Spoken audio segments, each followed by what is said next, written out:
Good question. What made you seek an autism spectrum diagnosis? I think what made me seek it is my daughter Veda. She just a lot of stuff that I'm like looking at her. I'm like, wow, I did the same thing as a kid. And just a lot of like behavioral things and certain sensory stuff I noticed that she doesn't like, that I don't like, that I didn't like as a kid.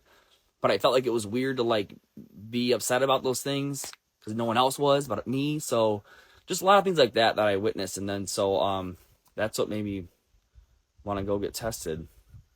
And I'm still learning. I'm still I'm still digesting the diagnosis. I'm in a space of non-judgment. I'm not criticizing it. I'm not questioning it. I'm just here, letting it kind of digest. But I will say it's given me a lot of peace, to be honest, because throughout my life, certain stuff that I've done or said, and just socially, that I didn't pick up on certain cues, and I don't know. There's certain things that I'm like, oh God, like when I went to therapy, I literally asked my therapist. I said something's wrong with me. I was like, why? like what's wrong with me? Am I a sociopath or something? Like what is wrong with me? And the therapist was like, obviously was like, no, like it's different because I just process social interactions and differently, I guess. And I think getting the diagnosis kind of like stopped that self-criticism. You know what I mean? Like it stopped me judging myself so bad about why I operate differently in my head than others. And yeah, so I don't know. I'm happy that I did it, and I don't regret it. And no, or Veda is in the process of doing the same thing I did. I think with kids it's a little different, especially she's a girl, so autism kind of looks differently. It looks different in girls and boys and stuff. So uh yeah, I was, yeah. So see these guys. I was just talking about these comments, guys. I don't understand. I was dropped on my head. Dude was dropped on his biggest head as a baby. He ain't got autism. I've heard I've actually seen a lot of comments of people just like, first off, just like saying that I'm lying, that it's not really true, that I'm gonna use my diagnosis to like excuse things or something. I'm not really sure, but I've seen a lot of these comments, and I'm like, wow. I think it's really interesting because I don't think, if someone said to me, "Hey, Tyler, man, I got diagnosed with diabetes. I got diagnosed with something, mental disorder, whatever." I would never be like, "You liar, you're just using it as an excuse." I wouldn't even think that. You know what I'm saying? So that those kind of comments, like, bro, I don't understand it. Like, I think one thing that I will say though about people who are, being cruel about it and just saying unnecessary stuff that I don't have it, or I'm, lying about it or whatever. I guess you're right. You're right. And all of the psychiatrists and all of the specialists, all of the social work, all the therapy, all the stuff, all of those people are wrong. But you're right. You're right. They're all wrong, and you're right. So I guess I'll leave it at that. I think that's I guess your opinion is valid from your own perception. So yeah, I'll give it to you. Sure, you're right. All the professionals, all the doctors are all wrong. So anyway, let's see more questions. A lot of them are just kind of like statements.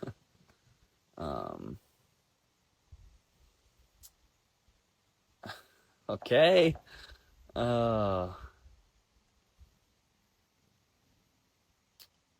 Okay, good. Yeah, this is. Do you feel validated since your autism diagnosis? Yeah, I do. I do feel validated. I feel like I said, I just feel a lot of peace with it, knowing that there's a reason why I felt this way as a child and just my whole life. And I think one of the most interesting things to me was they do like reports and they give you kind of levels of what you're, the symptom's really heavy in you, this symptom is not, and they kind of give you a whole report. If you know, you know. But I ranked like super high, very high in masking. And I remember asking her, I said, well, what does that mean, masking? Like, what do you mean? And she explained it to me that it's very common for people of my age, for like, adult late-term diagnosis, that masking is what we do to present ourselves as normal as possible to be accepted by whatever social group or society that we're operating in. And so I think that's why as a kid I was so obsessed with like sociology and people's behaviors and their social in their body language and their movements and their, you know what I mean? I was like, I studied it like crazy. And to the, so I think that's why I think that's why I'm kind of very I have perceptive. I'm very intuitive when it comes to like, okay, the energy in the room shifting. Okay, you're over here, because I'm constantly having to like monitor. I'm constantly having to filter what I'm saying, and just trying to figure out the cues. Right? I mean, like, so I always felt like something. And when I found out that not everyone does, I thought in my head, this is all normal. Everyone does this, right? Everyone is monitoring constantly and noticing very small things that people don't really notice. Like, oh, she shifted her body away from me. That means, oh, maybe you're done talking to me. Or like, just, it's hard to explain. But like, I used to criticize myself. Like, why am I doing this? And why is it affecting me so much if everyone else is doing the same thing and it seems to not be affecting them? And then learning that it's not everyone's doing that. That's just in my head. So yeah, it's super interesting.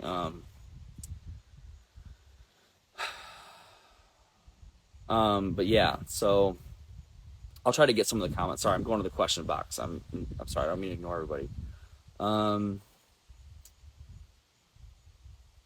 Good question. So it sounds like trauma response adaptations a bit, and I would. She mentioned to me that, having that kind of perfect storm that brewed. I think when I was a kid, all the trauma I experienced and stuff like that, the attachment got disrupted, and so I think it fueled it, and it kind of intermeshed with each other, and kind of created the perfect storm, like I said. So yeah, I mean, it's yeah. And someone, are you on meds for autism? I asked her, no, not any meds. She said there's not any meds specifically she'd recommend. And so, I feel good not being, I think I need to be medicated. Like I said, I took the diagnosis and I said, okay, I'm not going to freak out. I'm not going to like, hyper criticize everything about what's going on, who I am as a person, blah, blah. I have lived with this my whole life. And it's not going to change who I am. It'll just help me understand myself a little better. So, I'm not here to like change anything or I don't think really in my head. Like I think people look at autism as like this like disease you have to cure or something. And it's like, I think it's more of something you just accept and tolerate as much as you can and kind of just learn to live through it, in it, whatever. So it's not something you like take medication for. I mean, as far as mine goes. But yeah, so, right, this person, hi, therapist here. I think people struggle to understand because symptoms can overlap with others. Yes, she mentioned this to me, which is why it took me so long to get the screening, because I'm like, oh, this is just, I did a lot of years of talk therapy. And so I was like, oh, this is just, a trauma response or whatever. And so, yeah, learning how they interlap with each other and how one can kind of influence the symptoms of the other. And it's very interesting. I'm learning all about it, but yeah, it's interesting.